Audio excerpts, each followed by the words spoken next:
Keçе günü социалдык тармактардын баарында бүгүн айтылып атат.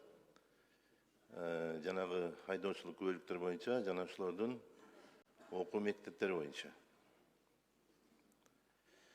Эми урматтуу кесиптештер, биздин негизги милдетибиз бул элдин үнүн бийликке жеткирүү. Биз айткандан мамлекет жыйынтык жасаш керек, аткаруу бийлиги. Жок дегенде ушул элдин нааразычылыктарын эске алуу менен мамиле кылышыбыз керек. Биздин ар бир айтып аткан сөзүбүздү элдин үнүн популист катары кабыл алсак, анда кандай болот? Кече жакында мен өзүм да айттым эле, мен буга чейин дагы иштеп кеткен адам катары 10 айды көп деп айттым эле. Бул менин айткан оюм эмес, бул мен элдин айткан оюн айтып атам. Анын ичинде мен өзүм дагы оюм туура келген үчүн элге ошол маселени аткаруу бийлигине жеткирип атам. Кече сөзүндө урматтуу Садыр Нургалиев айтып кетти. Мен 6 ай Дасафты окугам депчи. Ошол Союз убагында жүргөн Алтай Дасаф жеткиликтүү окутуп, ошону менен катар советтик армияда кызмат кылып, ошол күндөгү тарбия алган, ошол күндөгү билим алган, анын жыйынтыгы менен окуучулук күбөлүктү алган адамдар бүгүнкү чейин бар. Бир дагы авариясы жок, бир дагы машинасын чийбеген айдоочулар бар. Мына ошолордун үнүн биз бүгүн айтып атабыз. Коомдук талкууга койгула кайра. Ал жерде ар кандай жолдор бар. 10 айда белгилеген менен, урматтуу кесиптештер. Кээ бир ушундай бир акылдуу адамдарыбыз бар, особенно бүгүнкү күндөгү жаштарыбыз бар. Ошолор 1 айда алып коюшу мүмкүн. 1 айда окуп, ошол теоретикалык экзаменден өтүп кетиши мүмкүн. Азыр айдоочулук күбөлүк кимде жок? Ар бир үй бүлөдө, ар бир жаранда бар. Ошол керек. Бул бүгүнкү күндүн талабы. Анан эми ошону сен каалайсыңбы, каалабайсыңбы, 10 ай окуйсуң деген бул негизи туура эмес.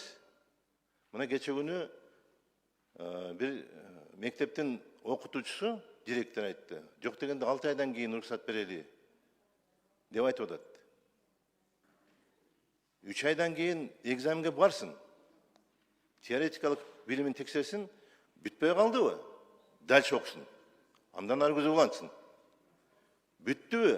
Колуна айдоочулук күбөлүгүн бер, мен бар окуатыңды кыл и жол эрежесин бузба. Бизден бул бүгүнкү күндөгү салыштырмалуу жылдардагы авариянын болуп атканы, анын ичиндеги адамдын өмүрү кыйылып атканы бардыгыбызды ойлондурат. Ар бирибиздин үй бүлөбүздөгү жок дегенде жакын туугандарыбыз бар. Каза таппаса дагы жок дегенде жаракат алгандар бар. Бүгүнкү күндө ошол эле мезгилде оорукчан болуп, инвалид болуп калгандарыбыз бар. Туура. Ар бирибиз күйүп атабыз. Биз микрофонду алып айтып атканда өзүбүздүн оюбузду гана, жеке пикирибизди гана сунуштаган жокпуз.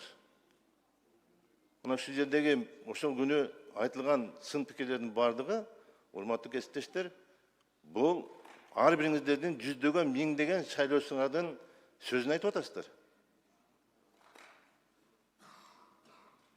Ошондуктан биз эч убакта мен ушуга чейин аткаруу бийлигинин колдоочу катары дагы,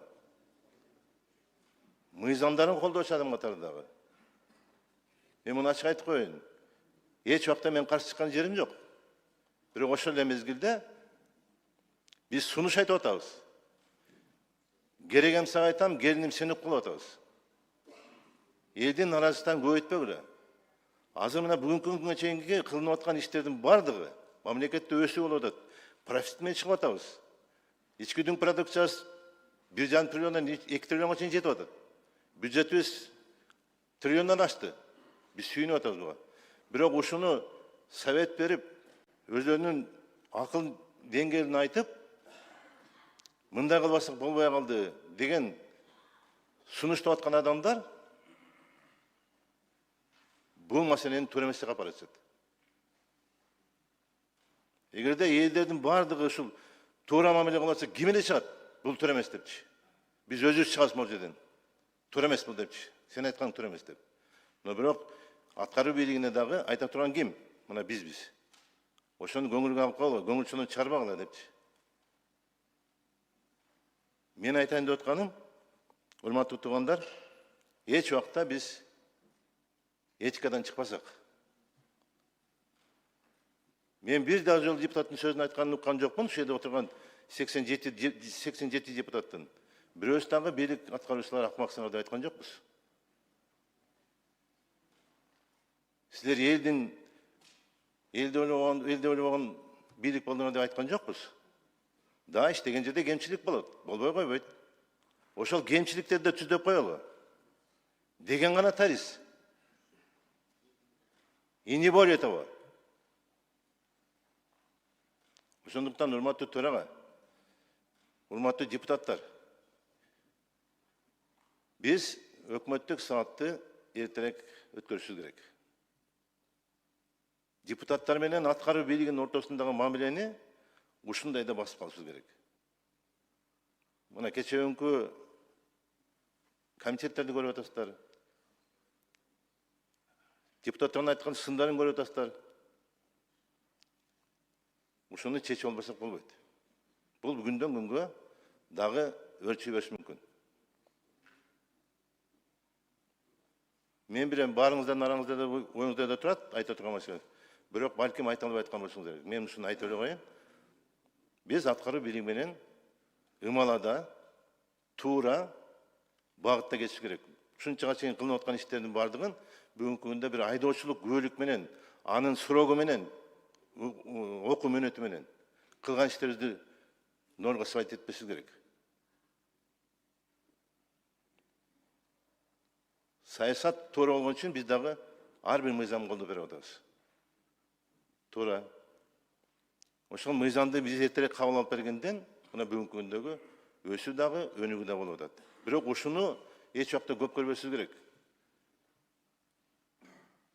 Бийлик бутагынын үч бийлик бутагынын биргеликте иштегенинен ушул өнүгүү болуп атат.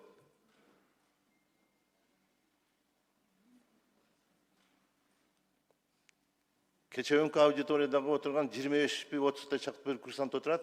Конечно, алар дагы айта албайт да оюн.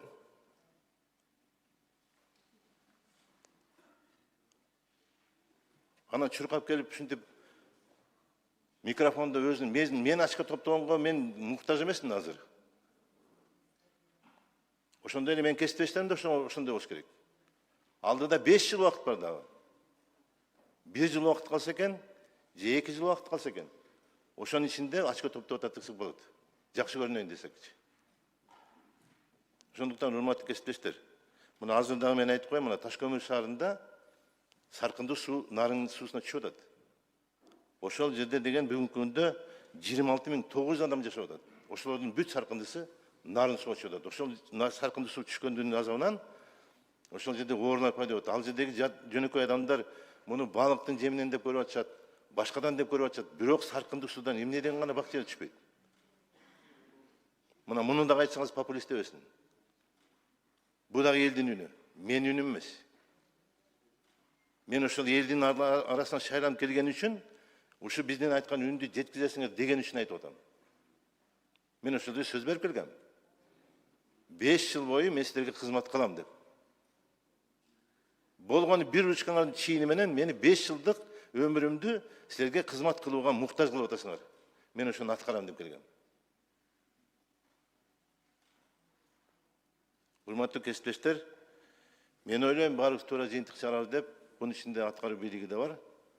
Туура жыйынтык чыгарып, ошого туура мамиле кылабыз деп. Рахмат көңүлүңүзгө. Рахмат. Урматтуу депутаттар, урматтуу кыргыз элим.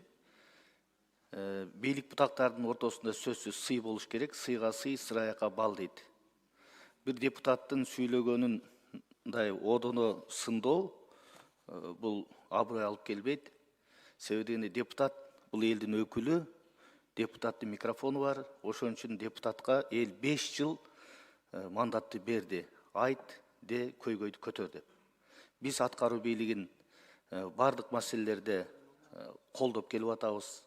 Зарыл мыйзамдарды кабыл алып берип атабыз.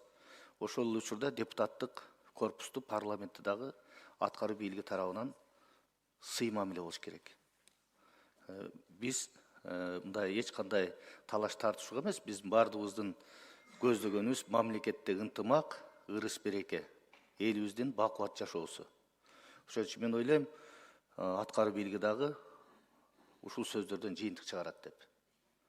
Эч качан парламент бир микрофону жок, мажырөө же мындай бир бар боло берет деген мамилеге муктаж эмес. Парламенттин ар дайым өзүнүн орду болгон, ошол ордун менен иш алып барабыз.